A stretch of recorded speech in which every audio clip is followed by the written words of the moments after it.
د یوه غزل او یو نظم درسره شریکوم.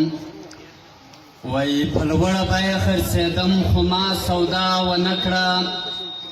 په لوړه بیه خرڅېدم خو ما سودا ونه کړه، خاوره مې مور وما د مور سره جفا ونه کړه، د هغه ملال منځ به د سره ما را وګرځاوه، د هغه ملال منځ به د سره ما را وګرځاوه چې ډېدلی افغانستان د امن دعا ونه کړه. او وی وطن پلورل لکه وپورته نامحرم راوستل، وطن پلورل لکه وپورته نامحرم راوستل، آخر پښتون ومه ما دا ستره ګناه ونه کړه، زه د تاریخ په محکمه کې سزا ځکه نه سوم، زه د تاریخ په محکمه کې سزا ځکه نه سوم، په یوه صورت مې د ظالم سړي دفاع ونه کړه، وږی به پرېوتم یوه ګوله ډوډۍ به نه وه، وږی به پرېوتم یوه ګوله ډوډۍ به نه وه، خو بیا هم شکر ما له هېچا څه هم غلا ونه کړه. او داسې کانه نه وه چې تا په پښتونخوا ونه کړه، داسې کانه نه وه چې تا په پښتونخوا ونه کړه، او داسې ورځ نه وه چې موږ درته ښېرا ونه کړه. تر غزل تېرېږم د نظم خواته ځم، ټول پښتون کام مشرانو او کشرانو ته مې لیکلی دی. وایي ای سیاسي دکاندارانو، ای د دین ټیکهدارانو،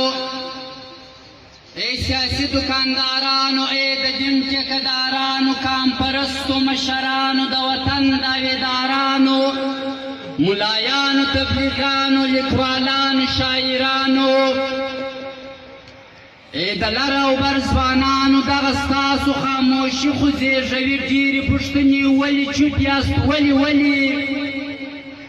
ولې چوپ یاست، ولې یا خو لېر سئ له مخه ښه په جار دا ناره وکړئ چې موږ وبخښئ، موږ پرېږدئ، موږ بې وسه یو یا خرڅ یو، کام خبر کړئ په دې لوبه ډېر د کار سرونه نور هم په دې کام کې لا ژوندي دي، بس هغه تر مخه کېږي، نور هغوی زموږ امامان دي، موږ په هغو پسې کېږو، که څه نسته نو بیا سلام، که څه نسته نو بیا سلام. ټول په روډو